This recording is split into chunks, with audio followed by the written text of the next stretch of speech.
কিরা পোকা, কিরা পোকা। এই কিরা পোকা দেখি যে এরকম কিলবিল করতেছে। তো বললাম, ভাই এগুলো রাখছো কেন? কয়েকগুলো রাখছি কেন, এদিকে আসেন। দুইটা লোক আসলো, এখানে পচে গেছে, এরকম আছে না নাই পচা, ওই পচার ভিতরে ওই কিরারে বসায় দিছে। কিছুক্ষণ পরে কিরা খেয়ে একদম জায়গাটাকে পরিষ্কার করে দিয়েছে। সুবহানাল্লাহ বলেন। আমি বললাম, এটা তুমি ছুরি দিয়ে এটাকে কাটলা না কেন? সে বলছে, ছুরি দিয়ে কাটলে ছুরির মধ্যে অনেক সময় গ্যাংগ্রিনের জারম থাকে, এই ছুরির কাটা রক্তের সাথে মিশে অন্য রোগের সৃষ্টি হতে পারে। কিন্তু এই পোক যখন বসিয়ে দেই, পোক শুধু ময়লাগুলোই খায়, শরীরটাকে সুন্দর রেখে দেয়।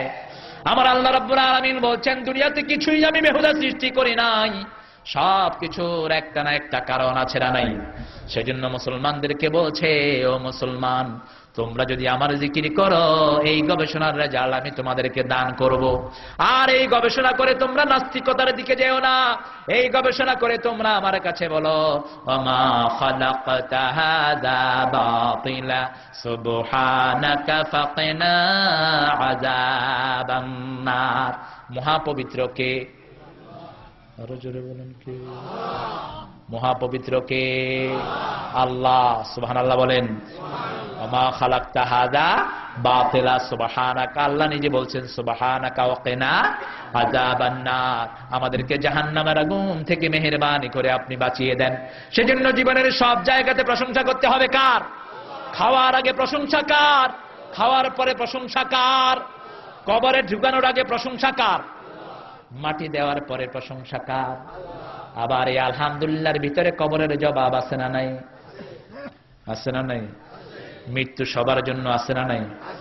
শুধু দুইজন মরবে না, হ্যাঁ সবাই মরব। শুধু বুশ মরতো না। বুশ প্রত্যেকদিন 14 বার মরে। মুসলমানের নাম হুললেই একবার কইরা মরে, ঠিক কিনা কর? একটা ইংরেজি পত্রিকার মধ্যে খুলে দেখলাম, বুশ লাভ দেয়। তো ইংরেজি পত্রিকার উপরে লিখেছে, ডোন্ট লাভ, হাসবেন না। তো যেখানে না আছে সেখানে মানুষ বেশি পড়ে না কম? বেশি। যেহেতু না করছে, না করলেও কি তার লাগে দেখি। দেখলাম সেখানে লেখছে হাসতে মানা। When Bush used to enter the barbarian shop, his barber used to say, Osama. Bush যখন চুল কাটতে ঢুকে তার নাপিতের দোকানে, ঢুকলে নাপিত কয় ওসামা, বুশ লাফ মারে। এরপরে যখন চেয়ারে বসে, নাপিত বলে লাদেন, বুশ একদম সোজা। তো চুল কাটার পরে বুশ জিজ্ঞেস করে, আচ্ছা, you didn't know Osama bin Laden, he is my great enemy? তুমি কি জানো না ওসামা বিন লাদেন আমার খুব বড় দুশমন? আমি ঢুকলেই তুমি তার নামটা বলো কেন? কয়, দেখ বুশ, তোর চুলগুলো পাতলা আর শুয়ে থাকে, যখনই তুই ঢুকোস আমি ওসামা বললে অর্ধেক খাড়ায়, আর তোরে বয়া লাদেন বললে পুরোটা খাড়ায়। কারণ তুই এত ভয়ের মধ্যে থাকস, এটা কাটতে আমার সুবিধা হয়। সারা দুনিয়ার প্রত্যেকটি মুসলমান ওসামা বিন জায়েদ, ঠিক কিনা বলেন? সারা দুনিয়ার মুসলমানদের হৃদয়ে ভালোবাসা আছে কার? উঠতে বসতে সকল সময় আমরা প্রশংসা করি কার? একজন হিন্দু ভিক্ষা করে, তার ভিক্ষার ভাষা থাকে আমারে ভিক্ষা দাও, ভিক্ষা দাও। আর একজন মুসলমানের ভিক্ষার ভাষা কখনো এরকম হয় না। একটা মুসলমান যখন ভিক্ষা করে, পাত্রটা রেখে সে পড়তে থাকে সুবহানাল্লাহ, আলহামদুলিল্লাহ, লা ইলাহা ইল্লাল্লাহু মুহাম্মাদুর রাসূলুল্লাহ সাল্লাল্লাহু। আবার আমাদের মধ্যে দুঃখে সুখে আল্লাহর নাম আছে না নাই? বিশ্বনবী সাল্লাল্লাহু আলাইহি সাল্লাম বলছেন, আমার উম্মতের হারানোর কিচ্ছু নাই। বিপদের সময় আল্লাহকে বেশি করে ডাকে, খুশির সময় আমার উম্মত প্রথম আল্লাহকে দিয়ে শুরু করে। ঈদের দিনের প্রথম কথাই হলো আল্লাহু আকবার, আল্লাহু আকবার, লা ইলাহা ইল্লাল্লাহু, আল্লাহু আকবার, আল্লাহু আকবার, ওয়া লিল্লাহিল হামদ। আবার যখন কোন বিপদের ঘন ঘটা থাকে, আকাশে মেঘ দেখলো, তুফান দেখলো, আমার উম্মত পড়া শুরু করে ইন্না লিল্লাহি ওয়া ইন্না ইলাইহি রাজিউন। নিশ্চয়ই আল্লাহর জন্য, আল্লাহর দিকে আমাদের সবাইকে ফিরে যেতে। পদ্মা নদীতে একবার আমি তুফানে পড়লাম, তো অনেক হিন্দু ভাই আসতেছিলেন শরীয়তপুর থেকে, কেবিনের মধ্যে দিনের নক করছেন, আকাশে মেঘ দেখলেই বিশ্বনবী নামাজে দাঁড়িয়ে যেতেন, আলহামদুলিল্লাহ বলেন। কারণ এই মেঘটা রহমতেরও হতে পারে, গজবেরও হতে পারে। আকাশে যখন সূর্যগ্রহণ হতো আল্লাহর হাবিব সাল্লাল্লাহু আলাইহি সাল্লাম নামাজে দাঁড়িয়ে যেতেন, কারণ আল্লাহ ওয়াদা করেছেন গোলাম যখন আল্লাহর কাছে মাপ চায় আল্লাহ তাকে বিপদ দেয় না। গোলাম যখনই বলে আল্লাহ আমারে মাফ করে দাও, আল্লাহ বলেন আমি আমার গোলামরে মাফ করে দেই। গোলাম যখনই বলে গফরানাক, গোলাম যখনই বলে হে আল্লাহ আপনার ক্ষমা চাই, আল্লাহ বলেন ও নবী আমার গোলামদেরকে বলে দাও আমি তাদেরকে ক্ষমা করে দেই। নখ হচ্ছে, আমি বললাম কে আমার দরজায়? লঞ্চের কেবিনে কে তোমরা? বলছে আমরা হিন্দুরা এসেছি। দরজা খুললাম, বলছে হুজুর তুফান উঠেছে, লঞ্চটা যে কোনো সময় ডুবে যেতে পারে। আমরা ভগবান রে কইলে থামতো না, ঈশ্বর ডাকলেও থামতো না। আমি কইলাম তো আমি কিতা করতাম? কয় আপনি একটু আজান দেও। কয় আমি কইলাম আমি আজান দিলে তোরা কিতা করবি? কয় আমরাও আল্লাহরে ডাকুব।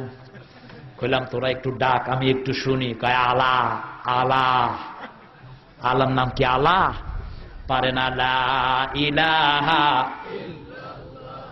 লা ইলাহা লা ইলাহা ইল্লাল্লাহু মুহাম্মাদুর রাসূলুল্লাহ সাল্লাল্লাহু। প্রশংসার প্রথম কথাই হলো আলহামদুলিল্লাহি রাব্বিল। কবরে গেলে রব প্রশ্নের উত্তর আছে না নাই? যারা সব সময় আল্লাহর প্রশংসা করলো, আল্লাহর নিয়ামতের উপর খুশি থাকলো, কবরের উত্তর তাদের জন্য সহজ হয়ে যাবে। কারণ যারা আল্লাহর প্রশংসা করবে এরা কাজ করবে কার? আরো জোরে বলেন কার? যে কোনো কাজের আগে নাম পড়তে হবে কার? আল্লাহর নাম পড়ে কি অন্য কারো কাজ করা যাবে? আল্লাহর নামে কি মদ খাওয়া যাবে নি? চুরি করা যাইব নি? জমির আইল ঠেলা যাইব নি? ওজনে কম দেয়া যাইব? গেলে ইমান থাকবে? আল্লাহর নাম পড়ে কোনো আজে বাজে কাজ করা যাবে না। সেজন্য মুসলমানের সব কাজের শুরু হবে কার নাম দিয়ে? কার নাম? আরো জোরে চিৎকার করে বলেন কার নাম?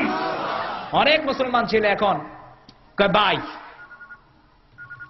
বাই বলে, আছে না নাই? ও মাই গড। আরে বেকুব তুমি গড বলো কেন? গড তো বলবে যাদের আল্লাহ নাই তারা বলবে গড।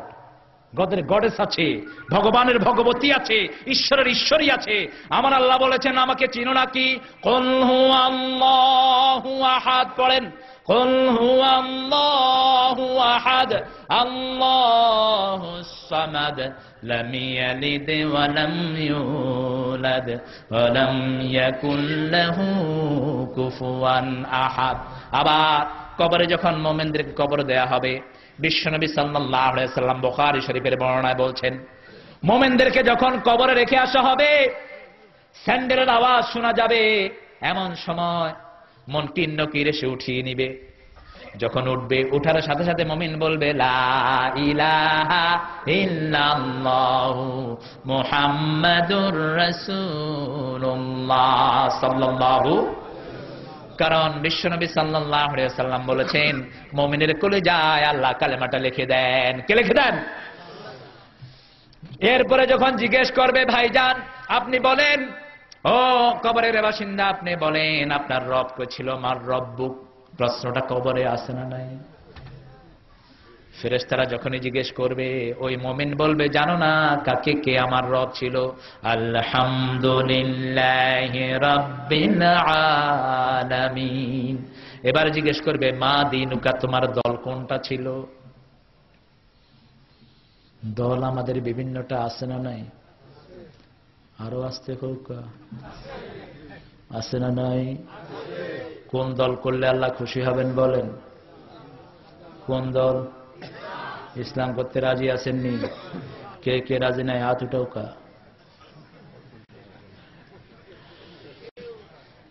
একজন উঠেছে। কিরা পোকা, কিরা পোকা। এই কিরা পোকা দেখি যে এরকম কিলবিল করতেছে। তো বললাম ভাই এগুলো রাখছো কেন? কয় এগুলো রাখছি কেন, এদিকে আসেন। দুইটা লোক আসলো, এখানে পচে গেছে, এরকম আছে না নাই? পচা, ওই পচার ভিতরে ওই কিরারে বসায় দিছে। কিছুক্ষণ পরে কিরা খেয়ে একদম জায়গাটাকে পরিষ্কার করে দিয়েছে। সুবহানাল্লাহ বলেন। আমি বললাম এটা তুমি ছুরি দিয়ে এটাকে কাটলা না কেন? সে বলছে ছুরি দিয়ে কাটলে ছুরির মধ্যে অনেক সময় গ্যাংগ্রিনের জারম থাকে, এই ছুরির কাঁটা রক্তের সাথে মিশে অন্য রোগের সৃষ্টি হতে পারে। কিন্তু এই পোক যখন বসিয়ে দেই, পোক শুধু ময়লাগুলোই খায়, শরীরটাকে সুন্দর রেখে দেয়। আমার আল্লাহ রাব্বুল আলামিন বলছেন, দুনিয়াতে কিছুই আমি বেহুদা সৃষ্টি করি নাই, সব কিছুর একটা না একটা কারণ আছে না নাই। সেজন্য মুসলমানদেরকে বলছে, ও মুসলমান, তোমরা যদি আমার জিকির করো, এই গবেষণার রেজাল্ট আমি তোমাদেরকে দান করব। আর এই গবেষণা করে তোমরা নাস্তিকতার দিকে যেও না, এই গবেষণা করে তোমরা আমার কাছে বলো, ওমা খালাকতা হাযা বাতিলা সুবহানাকা ফাকিনা আযাবান নার। মহাপবিত্র কে? আরো জোরে বলেন কে? মহাপবিত্র কে? আল্লাহ। সুবহানাল্লাহ বলেন। ওমা খালাকতা হাযা বাতিলা সুবহানাকা, আল্লাহ নিজে বলছেন সুবহানাকা ওয়া কিনা আযাবান নার, আমাদেরকে জাহান্নামের আগুন থেকে মেহেরবানি করে আপনি বাঁচিয়ে দেন। সেজন্য জীবনের সব জায়গাতে প্রশংসা করতে হবে কার? খাওয়ার আগে প্রশংসা কার? খাওয়ার পরে প্রশংসা কার? কবরে ঢুকানোর আগে প্রশংসা কার? মাটি দেওয়ার পরে